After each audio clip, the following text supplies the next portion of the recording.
Remember those teen idols who once made your heart race, and somehow you totally forgot you loved them? In the 70s, their faces covered bedroom walls and their songs played on every radio, turning crushes into daily rituals. When did those dreams fade? And why does remembering feel so good? When David Cassidy walked onto the set of The Partridge Family, no one could have guessed he was about to become one of the most recognizable faces in America. He was not just another teen idol. He was the dream every young viewer believed could somehow come true. His voice carried that perfect mix of sweetness and ache, the kind that makes you feel something even if you cannot explain what. His eyes, bright, thoughtful, and sometimes a little lonely, made fans feel like he was singing only for them. David's charisma went beyond the screen. He had this natural, almost magnetic way of blending humility with confidence. In the early 1970s, when the world seemed to be spinning faster and life was changing at every turn, he offered a pause. 3 minutes of safety wrapped inside a pop song. Every magazine wanted him, every fan club adored him, and every living room had someone who secretly wished they could be part of the Partridge Family. But like so many icons of that decade, David's fame came with a price. The bright lights that made him visible also made it impossible for him to disappear when he needed to. Beneath the glitter, he was a thoughtful soul trying to balance who he was with who everyone else wanted him to be. That conflict, the one between fame and freedom, made him human, and that humanity is exactly why we still remember him today. If the 1970s had a sound, Shaun Cassidy's voice would be part of it. He stepped into the spotlight with a last name already legendary, but instead of being overshadowed, he made his own space, one filled with charm, catchy pop songs, and that unmistakable feathered hair. Shaun was the kind of celebrity who made everything look effortless, even though you knew it could not have been easy following David's massive success. Still, when he flashed that grin, you believed he belonged right where he was. On the Hardy Boys Mysteries, he became Joe Hardy, the perfect mix of curiosity, confidence, and good looks, and that sealed his place in teen idol history. Off-screen, his songs like Da Do Ron Ron brought that bubblegum happiness to radios across America. Shaun was the kind of heartthrob who reminded you of simpler times when falling in love with a face on a poster felt completely reasonable. He had that innocent yet teasing energy, a look that said, "I know you are watching, and I do not mind." The 1970s were an age of glitter, polyester, and wild ambition. But Shaun's brand of fame felt clean, genuine, and fun. He was the golden boy with just enough mystery to keep everyone guessing. Maybe that is why fans still remember him with such warmth, because he represented that brief, beautiful moment between teenage dreams and adult reality. Leif Garrett was the poster child of the late 1970s, the rebel with the golden hair and the smile that could melt a radio wave. His rise was nothing short of lightning in a bottle. One minute, he was an actor in family dramas, and the next he was the name on every locker door from California to Connecticut. When he sang "I Was Made for Dancin'," he was not just performing a song, he was giving teenagers everywhere a reason to believe in excitement again. He wore rebellion like a second skin, but it was never mean-spirited. It was the kind of rebellion that said, "I am young, I am free, and I am figuring it out." His fame came at a time when youth culture was shifting fast, when the peace signs of the 60s were turning into disco balls. Leif stood right in the middle of that cultural change, and everyone wanted to be where he was standing. His concerts were chaos in the best way, fans screaming, posters flying, and lights flashing like dreams caught in motion. But behind all of that glitter, there was a kid trying to keep up with the pace of his own fame. Fame can be loud, and Leif's story reminds us that sometimes the noise is too much for anyone to handle. Still, in the memory of those who loved him, he will always be that perfect mix of youth, music, and wild possibility. Before boy bands became an industry, there was Donny Osmond, the original clean-cut dream who showed America that wholesome could still be cool. His smile was as familiar as morning television, and his voice had that comforting clarity that made you believe everything was going to be all right. As the youngest face of the Osmonds and later as co-host of the Donny and Marie Show, He built a career on charm and hard work. Donnie represented something rare in a decade full of experimentation, purity without pretense. He was every parent's favorite celebrity and every teenager's secret crush. His stage suits sparkled brighter than disco lights, and his boyish enthusiasm made it impossible not to root for him. The magic of Donnie was that he never seemed to take himself too seriously. He laughed easily, danced enthusiastically, and treated his audience like family. That sincerity became his signature. Even as music changed and trends moved on, Donnie never lost that connection with his fans. He was the kind of performer who reminded you that kindness could be powerful. Watching him on screen felt like watching hope take human form, and that is not something you forget easily.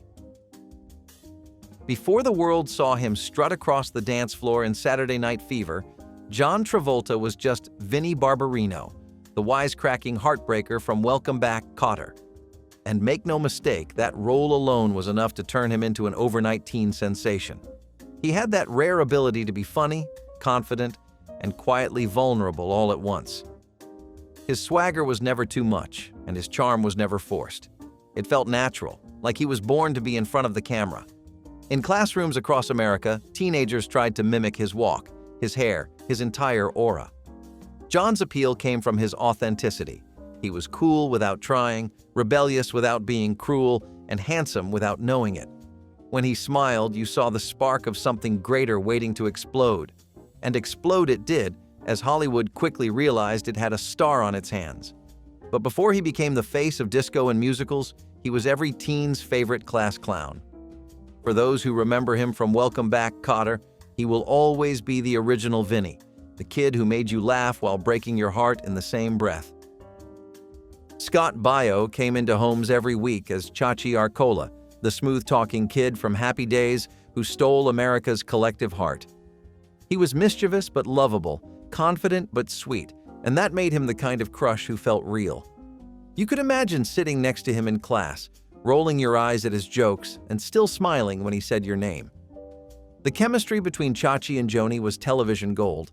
It felt like watching your own high school romance play out on screen. Scott became the face of every young dreamer trying to figure out love in a complicated world. He had that blend of vulnerability and humor that made his character unforgettable. Off-screen, he quickly became one of the most talked-about young actors in America. His fan clubs grew by the thousands, his photo spreads sold out, and his signature was worth waiting in line for. Yet, underneath the fame was a young man who understood the value of humility. Scott Baio was proof that you did not have to be a rebel to be a heartthrob. You just had to be genuine. And that authenticity, wrapped in a leather jacket and an easy smile, is what made him timeless. Robbie Benson had something that could not be manufactured: depth. When he looked into the camera, you felt it. He was not just acting, he was feeling. His roles in Ice Castles and Ode to Billy Joe cemented him as one of the most emotionally resonant actors of the decade. In an age when teenage heartthrobs were expected to smile and sing, Robbie did something different. He made people cry. His performances were tender and vulnerable, layered with the kind of sincerity that made fans fall in love not just with his face, but with his soul. Those soft blue eyes seemed to tell stories of love, loss, and quiet courage. He was the sensitive artist of the 1970s, a romantic who made it safe for boys to be gentle and for girls to dream about being understood. Off-screen, he was just as thoughtful, using his fame to pursue creative projects that spoke to who he was, not just what Hollywood wanted. Robbie Benson proved that true connection never goes out of style. He was, and still is, the reminder that the quiet ones often leave the loudest echo. Parker Stevenson was the kind of heartthrob who made neat hair and clean lines look effortlessly heroic. Starring as Frank Hardy in the Hardy Boys Mysteries, he was calm under pressure, clever with every clue, and polite enough to make your parents approve.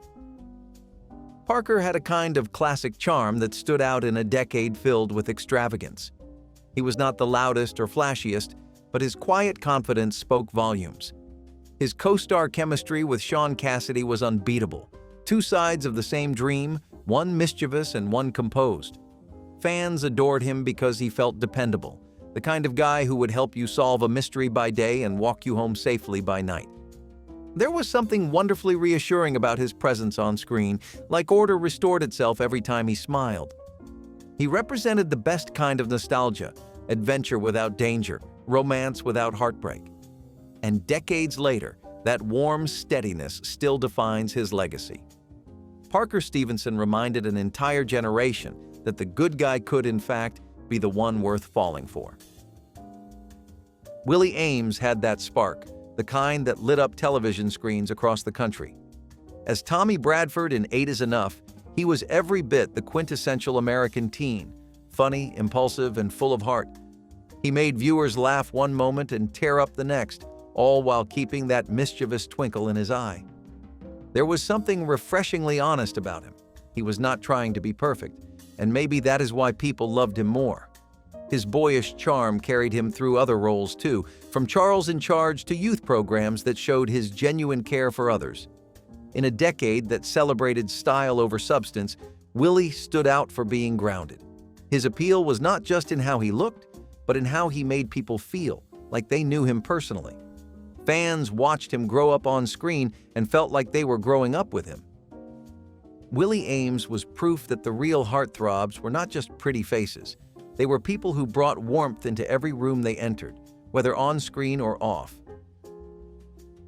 Desi Arnaz Jr. carried one of the most famous names in Hollywood, but his story was never just about heritage. It was about carving his own identity in a world that expected him to be someone else. With that easy smile and smooth confidence, he turned the weight of expectation into something graceful. As the son of Lucille Ball and Desi Arnaz, people assumed his fame was guaranteed. But Desi earned it. Playing drums in Dino, Desi, and Billy, and later pursuing acting and television, he became a favorite not because of his name, but because of his talent. Fans adored the way he moved, the way he smiled shyly during interviews, and the sincerity in his performances. Desi embodied a kind of charisma that was natural, not rehearsed. He made you feel like you already knew him, even if you had only seen him on television once. The 1970s were full of polished idols, but Desi's charm felt like home, warm, real, and deeply human. He might have been Hollywood royalty, but in the hearts of his fans, he was something even better. The boy who made fame feel personal. Greg Evigan was the definition of late 1970s cool: leather jacket, trucker's grin, and a monkey for a co-star. On BJ and the Bear, he was the ultimate free spirit, a man with a truck, a plan, and the kind of charisma that could make anyone forget about their daily routine. The show was pure escapism, and Greg was the reason it worked. He had that roguish charm that made rebellion look almost wholesome. When he smiled, it was the kind of smile that could talk you into skipping work and driving cross-country without a second thought. But behind that easy confidence was an actor who understood something deeper about the characters he played. People wanted to believe that freedom could still exist in a world that was getting busier by the day.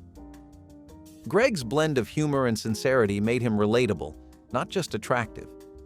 He was a man's man and a dreamer's dream, equally at home behind the wheel or behind a microphone. For many, he represented the last gasp of genuine adventure before the world turned digital. Decades later, fans still talk about BJ and the Bear with a nostalgic smile because at its heart, it was about a man, a truck, and a belief that life could still be an open road. Greg Evigan carried that message without ever needing to say it out loud.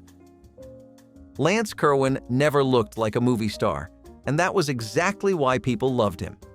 In James at 15, he portrayed adolescence with such honesty that it almost felt unscripted. He was not the swaggering heartthrob or the slick-talking rebel. He was the kid you knew, the one who sat at the back of class dreaming about life beyond the small town he felt trapped in. Lance brought a kind of emotional realism that television rarely captured at the time. His soft voice, thoughtful eyes, and hesitant smile mirrored what so many teens were feeling: awkwardness, hope, confusion, and that fragile sense of wanting to belong. In the late 1970s, when youth culture was saturated with flash and rebellion, Lance stood for something quieter: sincerity. James at 15 was more than a show. It was a reflection of what growing up really felt like, and Lance carried that responsibility with grace far beyond his years. He showed that vulnerability could be powerful and that quiet characters could leave the loudest mark. For many viewers, he was the first on-screen version of themselves they had ever seen. And even now, his work reminds us that not every heartthrob had to shout to be heard.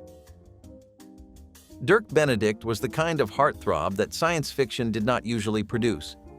Before the A-Team made him a household name, he piloted his way into hearts as Lieutenant Starbuck in Battlestar Galactica.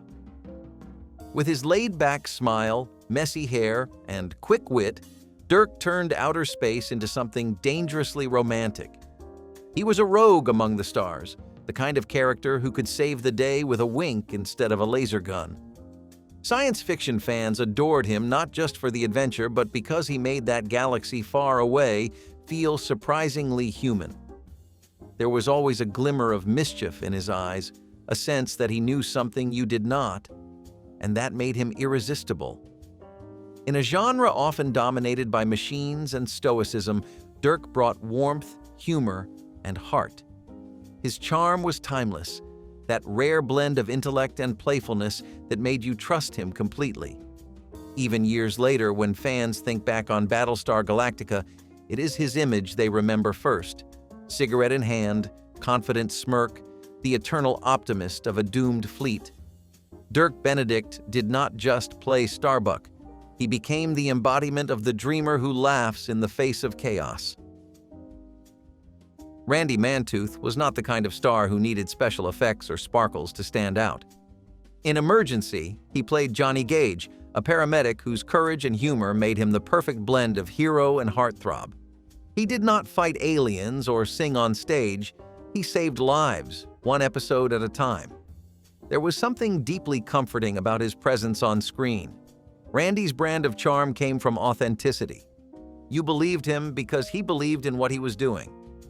His easy grin and quick one-liners balanced the tension of the show, turning life-or-death situations into moments of quiet heroism. In the 1970s, when many shows focused on fantasy or escapism, Emergency reminded viewers that real bravery could happen in their own neighborhoods.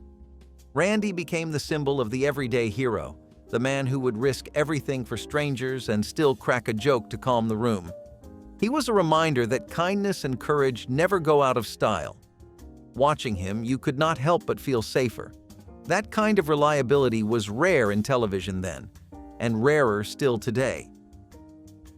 Michael Ontkean had the kind of face that could look both tough and tender in the same moment. As Officer Willie Gillis in The Rookies, he captured the ideal of the young lawman, earnest, brave, and quietly conflicted. There was a humanity to his performance that made him more than a uniform on a television screen. He was the kind of heartthrob who did not need to flirt to make you fall for him. His calm voice and steady gaze spoke of strength but also empathy. You believed that behind the badge was someone who genuinely cared. The Rookies was a show about duty, friendship, and morality, but it was Michael's performance that gave it heart. He brought emotional depth to a role that could have easily been routine. Off-screen, fans adored him for his intelligence and grace, both qualities that would follow him into later roles. In the crowded landscape of 1970s television, Michael Ontkean stood out for being understated. He was the quiet storm, the one who did not demand your attention but earned it effortlessly. That mix of grit and gentleness made him unforgettable to anyone who ever watched him in his prime. Gregory Harrison entered living rooms through Trapper John, M.D., and in doing so became the new face of calm confidence. With his neatly combed hair, kind smile, and unshakable focus, he was the doctor every viewer wanted on their side. There was something magnetic about his professionalism. It made intelligence look romantic. Gregory's presence was soothing, like a steady heartbeat in the chaos of hospital drama. Yet behind that composure was warmth, humor, and just enough vulnerability to make him human. He carried the quiet charm of someone who did not need to announce his importance. It simply showed in how he carried himself. Viewers fell for him not because he was flashy, but because he was reliable, the kind of man who showed up and did what needed to be done. His character had layers, moments of doubt, flashes of joy that made the role feel lived in rather than performed. By the end of the decade, Gregory Harrison had secured his place as one of television's most enduring crushes. He reminded audiences that confidence could be gentle and that quiet strength could speak louder than any grand gesture. Gary Sandy might not have looked like your typical 1970s idol, but that was precisely his charm. As Andy Travis on WKRP in Cincinnati, he was the everyday guy trying to keep his chaotic workplace and life together with a smile. His soft-spoken nature and subtle wit made him the kind of man you wanted to sit next to at a diner. There was no ego in his performance, just an easy warmth that drew people in. He played the straight man in a sea of eccentrics, but somehow he became the heart of the show. Gary's appeal came from how real he felt. He was not a fantasy. He was relatable. You could picture him leaning over a desk, sleeves rolled up, trying to solve problems no one else wanted to touch, and when he laughed, you laughed too. That kind of sincerity does not age. It only deepens with time. Gary Sandy showed that heartthrobs could be kind, steady, and imperfect, and still win over everyone in the room. Kent McCord was the very definition of composure. As Officer Jim Reed on Adam 12, he brought a sense of order and dependability to every scene he entered. There was nothing flashy about him, no grandstanding, no exaggerated drama, just quiet professionalism and calm strength. That steadiness made him stand out even more. His square jaw, clear voice, and confident stride made him look like he had been carved straight from the American ideal of integrity. But Kent's performance was not just about good looks or authority. It was about decency. He played a man who believed in doing what was right, even when it was not easy. Viewers connected with that honesty. In a decade when so many television heroes were complex or conflicted, Kent represented clarity. He made the uniform feel less like a costume and more like a calling. Watching Adam 12 was like watching reassurance take human form, steady, strong, and always on time. Kent McCord proved that reliability could be just as captivating as rebellion. Michael Gray might have had the most unique spot in 1970s pop culture. As Billy Batson in Shazam, he was the teenage alter ego of a superhero. But in the eyes of fans, he was the hero. Clean-cut, kind-hearted, and endlessly optimistic, Michael gave Saturday mornings their sense of wonder. He carried himself with a natural innocence that made children believe in good guys again. His smile was the kind that could disarm cynicism, and his earnestness never felt forced. For young viewers, he represented a fantasy they could actually imagine themselves in. He was proof that courage and goodness could live inside an ordinary kid. Off-screen, his easygoing nature and friendly charm made him just as likable as his character. While the show's effects might feel dated now, Michael's sincerity has aged beautifully. He made heroism seem achievable, something that could be worn with kindness instead of a cape. In a decade filled with cynicism and change, that purity was more powerful than any lightning bolt. John Davidson was the ultimate blend of showman and sweetheart. With his thick hair, warm eyes, and golden voice, he brought old-school variety charm into a new generation. Hosting shows like That's Incredible and performing on countless specials, he made television feel like a celebration again. John's appeal was not just in his talent, it was in his attitude. He seemed to genuinely love entertaining, and that joy was contagious. When he sang, it was heartfelt. When he smiled, it felt personal. He bridged the gap between the crooner era of the 1950s and the flashy showbiz of the 1970s. Audiences adored him because he radiated positivity without pretense. He was the guy who could make your grandparents clap and your teenage sister swoon. That balance of charm and sincerity made him a household favorite. Even as trends changed, John Davidson never lost that classic glow. He reminded viewers that genuine enthusiasm could be just as magnetic as mystery. Robbie Rist might have joined the Brady Bunch in its final stretch, but it only took a few episodes for him to leave a lasting mark.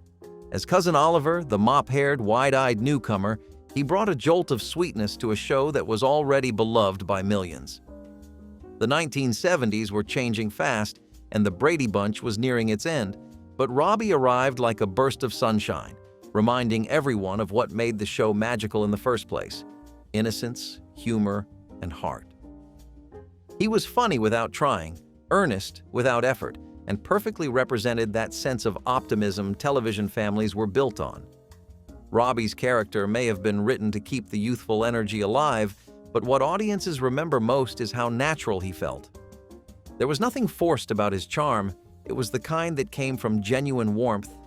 Kids saw themselves in him, awkward, eager, and full of good intentions, and adults adored the way he made every scene brighter. In many ways, Robbie Rist symbolized the changing face of television itself. He was part of that shift between the polished perfection of early sitcoms and the more grounded, relatable shows that would follow.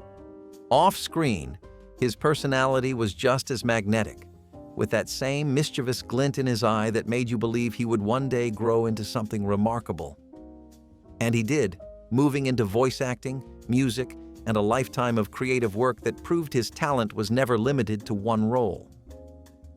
Even decades later, when reruns play and Cousin Oliver runs onto the screen, it is hard not to smile. Robbie Rist may have been the last to join the Brady family, but he made sure no one ever forgot that love, laughter, and sincerity never go out of style. Christopher Connolly had the kind of face that instantly made you trust him, a rare gift in television. When he starred alongside Tatum O'Neal in the television adaptation of Paper Moon, he brought a grounded maturity that made him both father figure and heartthrob.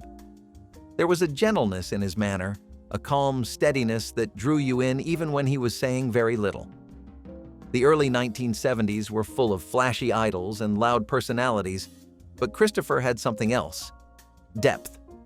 He carried an old soul quality that made him seem wise beyond his years, but never unapproachable. His eyes hinted at stories untold, the kind that made you want to stay and listen. Viewers loved him for that rare combination of warmth and quiet strength. He made decency seem magnetic. In Paper Moon, he balanced the sharp wit of the story with emotional sincerity, playing a man whose flaws only made him more human. That kind of portrayal was rare for the time. Audiences saw not just a handsome actor, but someone who could make vulnerability look noble. Beyond the screen, he was known for his kindness and humor, the kind of man who made everyone on set feel at ease. Christopher Connolly's career might not have been built on tabloid headlines, but that was precisely why he endured in people's memories. His fans did not love him because he was perfect. They loved him because he felt real.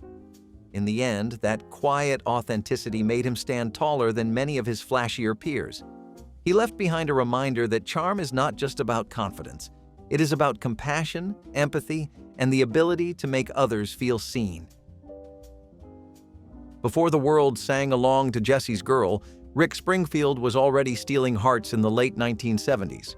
He had it all: Australian good looks, a soulful gaze, and a voice that carried equal parts passion and pain. His early music career blended soft rock with emotional storytelling, giving fans songs that felt personal, almost confessional. But it was his television work that pushed him into the spotlight as more than just a singer. When he appeared in soap operas like General Hospital, audiences discovered that his charm was not just vocal, it was magnetic. He had that boyish intensity, the kind that made you believe every line, every heartbreak, every half-smile. The late 1970s were full of smooth performers and glittery acts, but Rick was something else. He was raw, sincere, and just a little mysterious. He carried a kind of quiet confidence, the sense that he was holding back something powerful. Women adored him, men admired him, and teenagers everywhere hung his poster on their walls. Long before he hit #1, Rick Springfield embodied what it meant to be a rising star, working hard, staying humble, and letting the art speak louder than the fame. His songs were about love, loss, and longing, themes that never age. Looking back, It is easy to see why he became a legend in the next decade, but those who remember his early years know the truth. He was already everything a heartthrob should be: talented, tender, and real. Robbie Dupree may not have had the look of a wild rock star, but he did not need it. His voice did all the work. In the late 1970s, when soft rock ruled the airwaves, he emerged as the face of something gentler. Songs like "Steal Away" captured the essence of the era: romantic, laid back, and full of feeling. Robbie's music was not about spectacle. It was about sincerity. He represented the sensitive side of the decade, a time when men were learning that vulnerability could be beautiful. His smooth voice and heartfelt lyrics gave listeners permission to slow down, to breathe, to feel. You could imagine his songs playing in the background of every summer memory: windows down, wind in your hair, the golden light of evening washing over everything. Robbie had a kind of quiet charisma, the kind that does not demand attention but earns it naturally. His music was about connection, not competition. Fans adored him for that, because it felt like he was singing to them, not at them. He made sensitivity fashionable long before it was cool, and his influence carried well into the soft rock revival that followed. Even now, his songs feel timeless, a soundtrack to both nostalgia and hope. Robbie Dupree reminded everyone that sometimes the most powerful emotions come not from shouting, but from a whisper that hits you straight in the heart. Before Val Kilmer became one of Hollywood's great chameleons, he was already on the rise as a stage sensation and teen magazine favorite. In the late 1970s, while still performing with theater groups and studying the craft seriously, he began to attract attention. Not just for his looks, but for his depth. He was strikingly handsome, yes, but there was an intelligence behind his eyes that made him stand apart from the typical poster idol. Val was the kind of young actor who approached fame like an art form. He took Shakespeare as seriously as he took fan mail, balancing his growing reputation as a heartthrob with a genuine desire to learn and evolve. Teen magazines caught on fast, publishing spreads that showed him smiling in rehearsal spaces or caught in thoughtful interviews. Fans loved the contrast, the brooding artist who also happened to look like he had stepped out of a dream. On stage, he was magnetic. Off stage, he carried an air of mystery that only fueled his allure. The late 1970s were full of glitter and glam, but Val Kilmer represented something subtler: substance. He gave his audience the impression that he could be anyone, play anyone, and yet still remain completely himself. That duality, cool and curious, confident and questioning, was irresistible. Even before Hollywood came calling, it was clear he was destined for something bigger. He was not just a passing crush. He was the start of a new kind of star, one who made you fall in love not only with his face, but with the sense that you were watching greatness form right before your eyes. Wildwood, New Jersey was neon, noise, and pure 1960s joy. Its doo-wop motels stood like pastel dreams under a hot summer sky, each one named after something glamorous. The Caribbean, the Stardust, the Flamingo.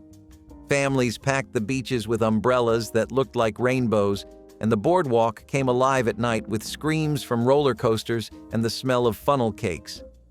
Elvis played on jukeboxes while kids in swimsuits darted between hot dog stands and souvenir shops. The air buzzed with laughter, love, and 1,000 transistor radios tuned to summer. It was America's Golden Beach dream, loud, colorful, and alive. For a long time, it felt like the happiest place on earth. But time moved on, and the glitter began to fade. Some motels fell to condos, some signs went dark, and the neon glow dimmed. Still, Wildwood refuses to die. It clings to its mid-century magic with pride, a living time capsule of surf rock, car shows, and cotton candy summers. To walk its boardwalk today is to travel through time, loud, bright, and full of heart. Strawbridge and Clothier was not just a store, it was Philadelphia royalty. When you walked through its grand doors, you felt like you were stepping into a chapter of history. Everything from the marbled floors to the stately columns whispered of another era. It was refinement without arrogance, tradition without snobbery. In the 70s, it managed the impossible, holding on to old-world charm while adapting to suburban sprawl. The stores outside the city had just as much grace as the flagship downtown. Strawbridge and Clothier was a place where school uniforms were bought, wedding gifts were chosen, and Christmas shopping became a ritual. Salespeople wore suits. Packaging was elegant. It was an experience, not just a transaction.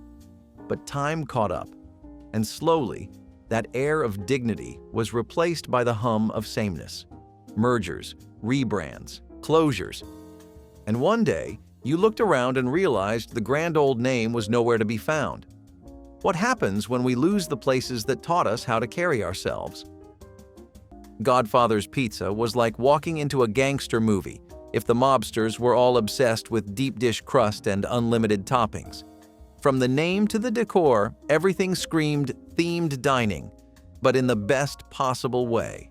You stepped through those doors, and suddenly you were not in Kansas anymore. You were in a smoky, red-lit parlor with velvet booths, murals of Italian street scenes, and maybe a booth shaped like a carriage. It was a whole vibe. Families would crowd around wooden tables, pulling apart slices while sipping sodas from chalice-sized cups. The salad bar was an afterthought. This was about indulgence, and while Godfather's never went truly national like some of its competitors, it had a loyal following in the Midwest and beyond. As time passed, the branding got quieter and locations started to vanish, but those who grew up on its chunky crust and Godfather-themed ads still crave a slice. And if Godfather's was the high-drama pizza joint of the 80s, our next destination was a little more reserved, but no less memorable. With Tudor-style walls and steak that came with a side of class, it was the place you dressed up for. Record Bar was not just a store, it was a ritual. A place where teenagers went to spend their last few dollars on a cassette, where college students flipped through vinyl with purpose, and where parents hunted for the next hit their kids could play too loud. The smell of shrink wrap, the sound of headphones clamped over your ears, that feeling of holding a new album like it was a treasure. In the 1970s and 1980s, Record Bar was in malls across America. It was part of the cultural fabric. But time moved on. Music got smaller.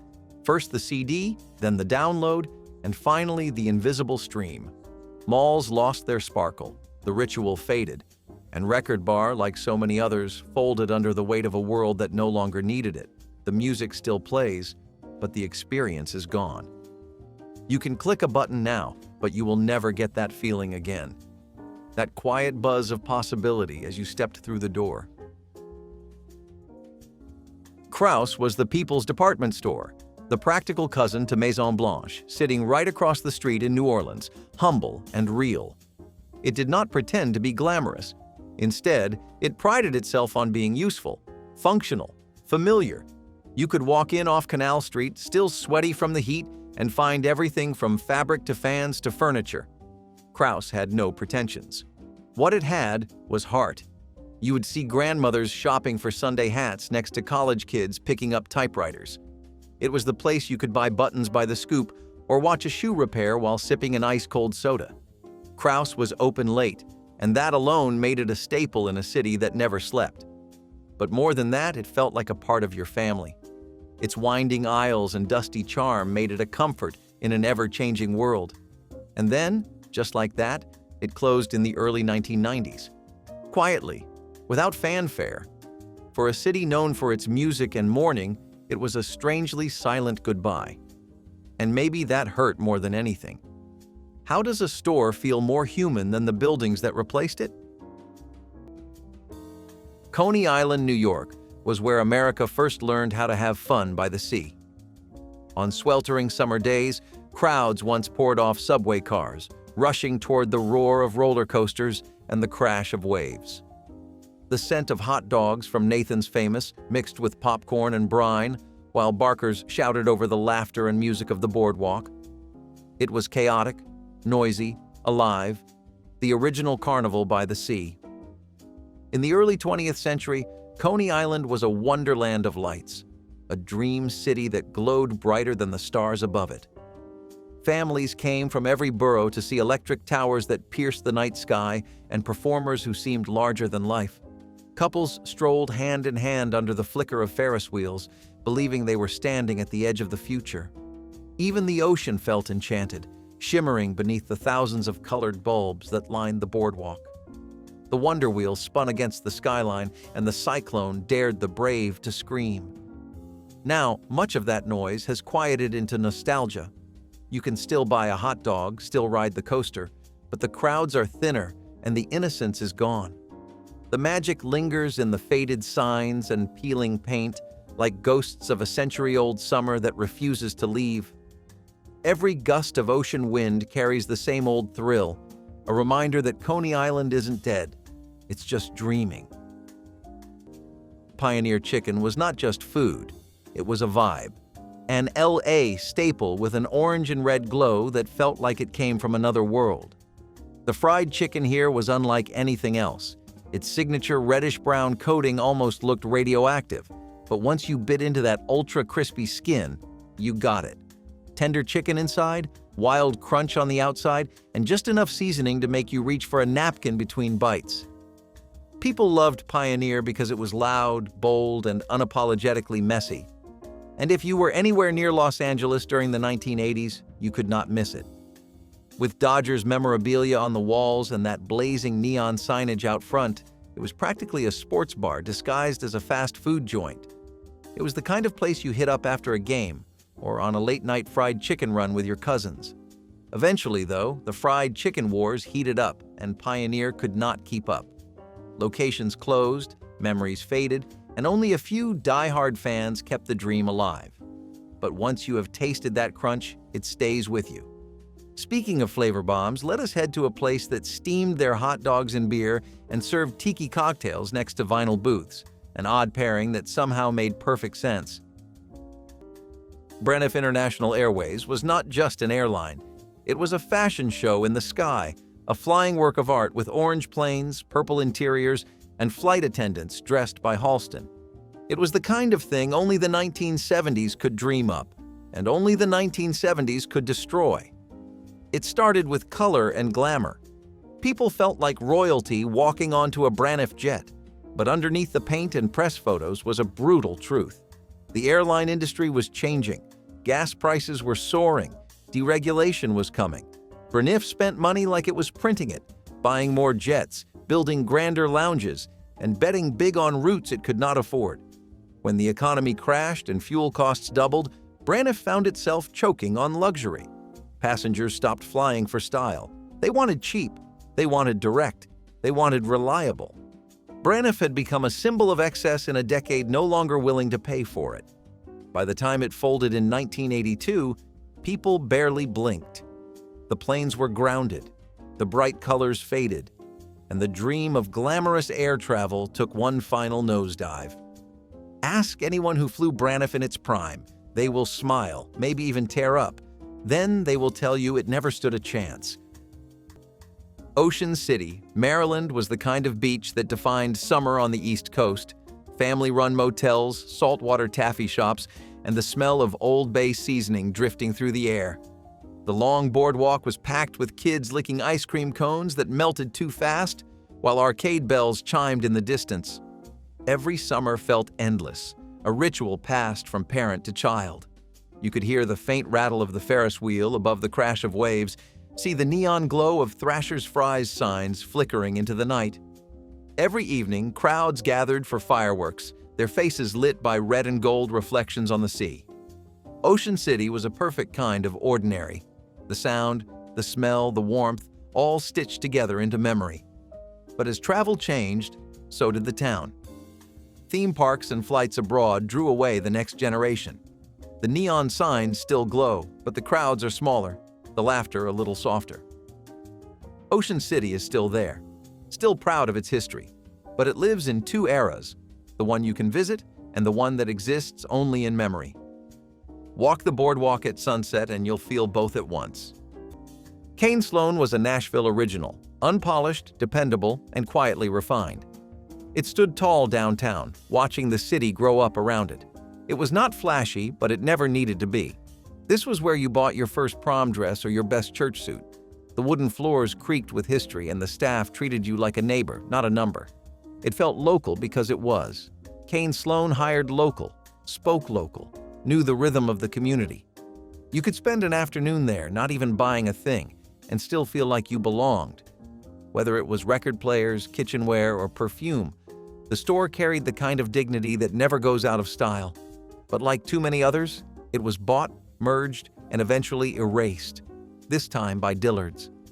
The transition was quiet, a change in signs, a shift in tone. And before anyone had time to mourn, Kane Sloan became another name on a list of stores that used to matter. What happens to a city's spirit when all its cornerstones are turned to stone?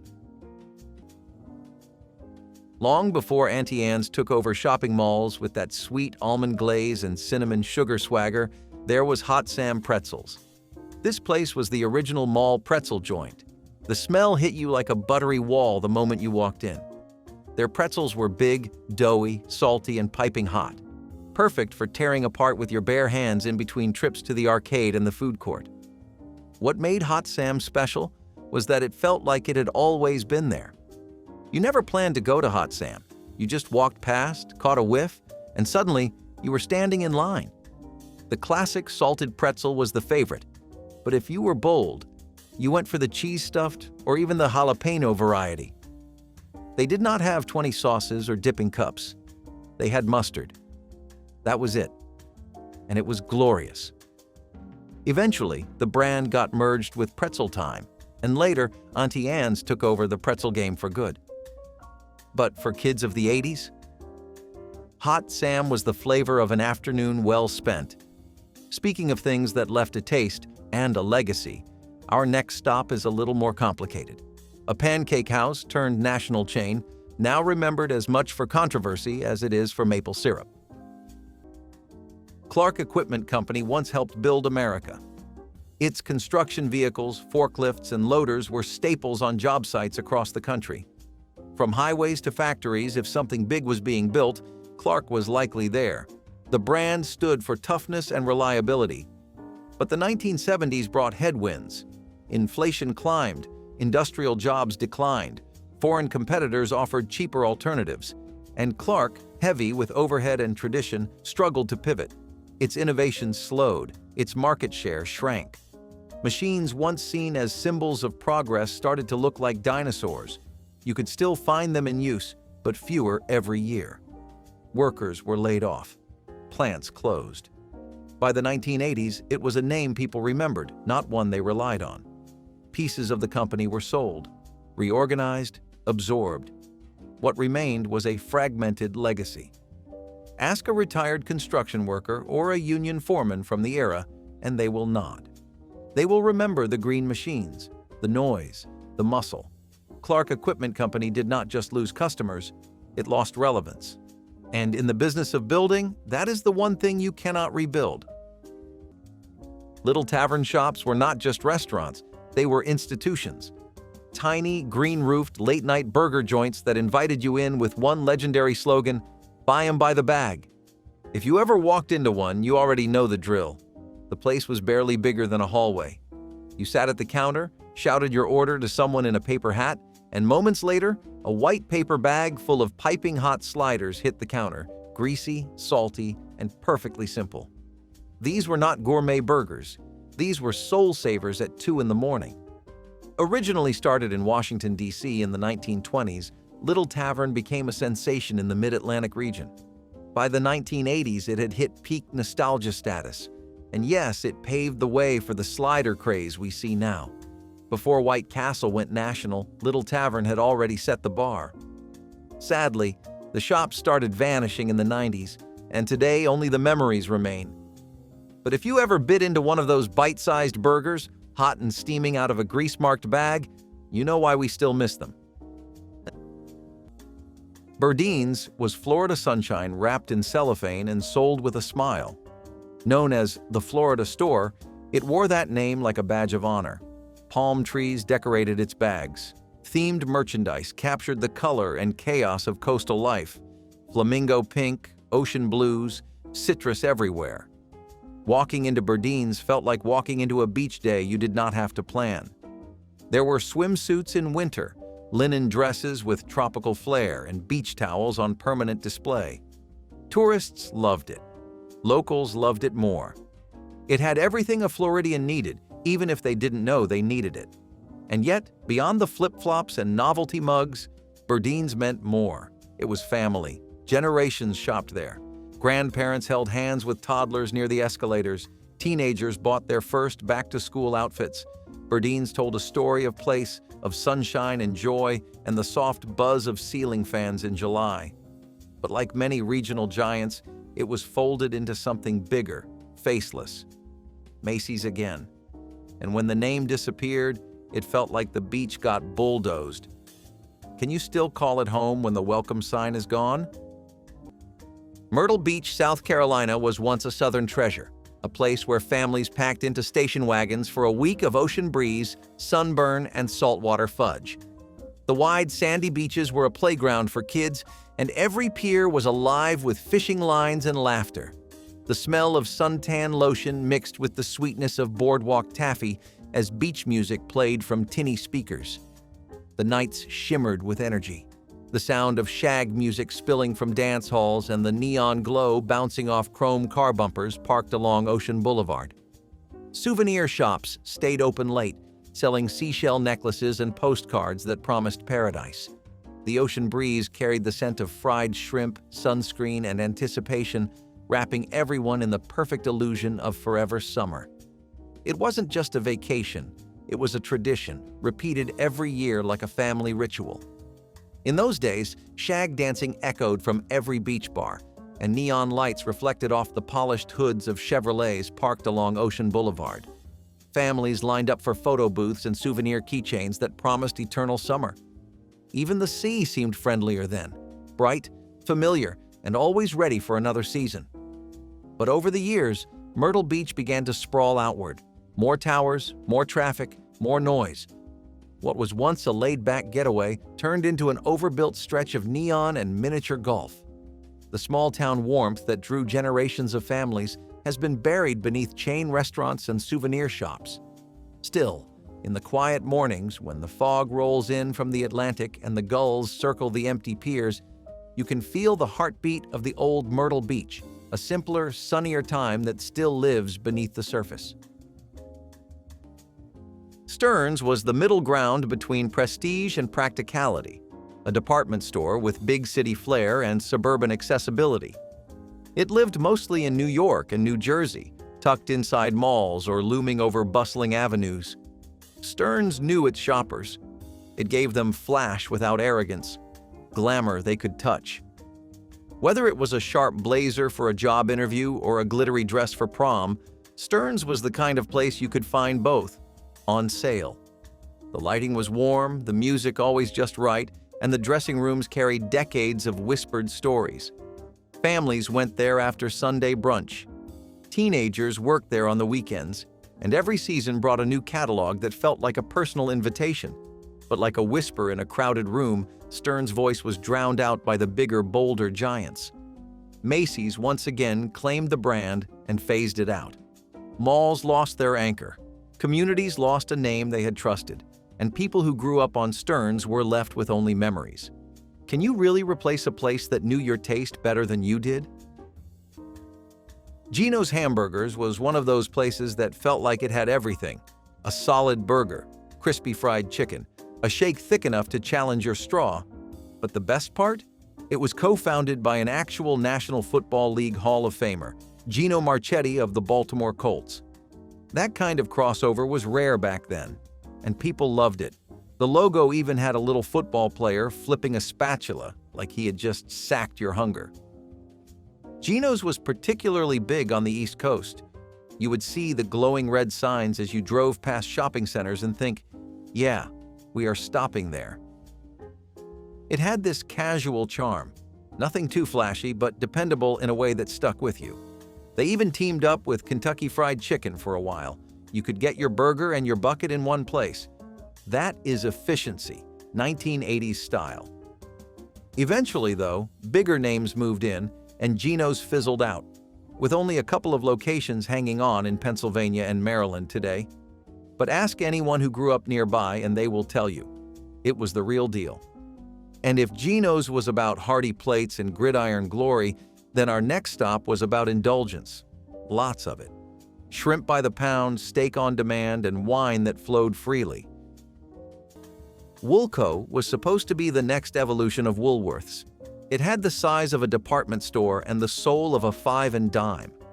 Launched in the 1960s and booming into the 1970s, Woolco promised everything in one place: clothes, toys, appliances, groceries. For families used to making a dozen different stops, it felt like magic. A bright red sign that said you could get it all without going broke. But behind that promise was chaos. Poor inventory systems, outdated layouts, stores too big to manage and too cluttered to navigate. And then came the competition. Kmart, Target, Walmart. Retail giants with cleaner shelves, sharper prices, and better supply chains. Woolco could not keep up. It became the store you only visited when you had to. The store where the lights buzzed too loud and the shelves were always half empty. By the 1980s, most Woolcos had either been shut down or sold off. Some were turned into malls, others just disappeared. And with them went a small piece of how we used to shop, wandering the aisles on Saturday mornings, dreaming about toys, picking out socks with Mom. Woolco was not perfect, but it was familiar, and we miss it more than we admit. Arthur Treacher's fish and chips felt like someone dropped a British pub right into the middle of American suburbia, minus the beer and with a lot more deep frying. Named after the dapper English actor known for playing butlers in old films, this spot promised the classic British fish and chips experience, but with a crispy, golden American twist. The fish, flaky, crunchy, and always steaming. The chips, thick-cut fries that could double as a side or a meal, depending on how hungry you were. And do not forget the little tubs of malt vinegar that gave the whole meal a tangy kick. It was greasy comfort food at its finest, wrapped in paper and handed over with a wink. In its heyday, Arthur Treacher's had hundreds of locations scattered across the country. It was the place for people who wanted something fried but just a little different than burgers or chicken. Over time, competition and changing tastes wore it down. Most locations shuttered, leaving only a handful hanging on. But for anyone who grew up with one nearby, the smell of fried cod and vinegar still triggers a flood of memories. And speaking of memories, the next place on our list serves them up by the tray, with old-school charm, a flat-top grill, and a name that still rings out across the Midwest. Ames did not pretend to be elegant. It did not offer fine dining or perfume counters. But it was ours. In towns with no fancy malls or upscale plazas, Ames stood tall. Its red sign was a banner of welcome. You went there when the kids needed backpacks, when the faucet broke, or when you just wanted to walk the aisles and feel normal. Ames was warm linoleum under your feet, soft lighting from humming fluorescents above, and the quiet assurance that you would find what you needed and afford it. Parents shopped there after long shifts. Grandparents stretched retirement checks just a little further with a sale on flannel sheets. There were no frills, but every visit mattered. Kids would beg for a toy, teens would flip through racks of jeans, and once in a while, everyone left with something unexpected. Ames was small-town survival in store form. But as retail competition tightened and corporate strategies faltered, Ames started to disappear. One store closed, then another. Whole regions were left without a replacement. The buildings lingered, ghostly and hollow. And for the families who once relied on them, it felt like being forgotten, not just as consumers, but as people. Why are the first to serve always the first to fall? Asbury Park, New Jersey was once a paradise of rock and roll and restless youth. In the 1970s, its boardwalk bars and shadowy clubs gave rise to a sound that would define a generation. Bands like Bruce Springsteen and Southside Johnny turned the seaside town into a legend. The roller coasters roared nearby, and the carousel music drifted into the night. On summer evenings, the boardwalk would pulse with guitars and laughter as music spilled from every doorway and mingled with the crash of waves. You could smell salt, beer, and freedom in the air, a blend that only Asbury could make. It wasn't just a town. It was an anthem, played loud enough to shake the sea. But after the lights dimmed and the crowds moved on, Asbury Park fell silent. Boarded windows, empty arcades, and graffiti-covered walls told the story of a city that had lost its rhythm. For years, it was little more than a ghost town by the sea. And yet, in that stillness, a new spirit began to stir. Small galleries, coffee shops, and artists breathing life back into the bones. Asbury Park is not what it was, but it's not gone either. Like the tide, it's finding its way back. If these long-forgotten heartthrobs just brought back a few memories, or maybe a few butterflies, tell us who still makes your heart skip a beat. Give this video a like to keep the nostalgia alive, and subscribe so we can keep time traveling together.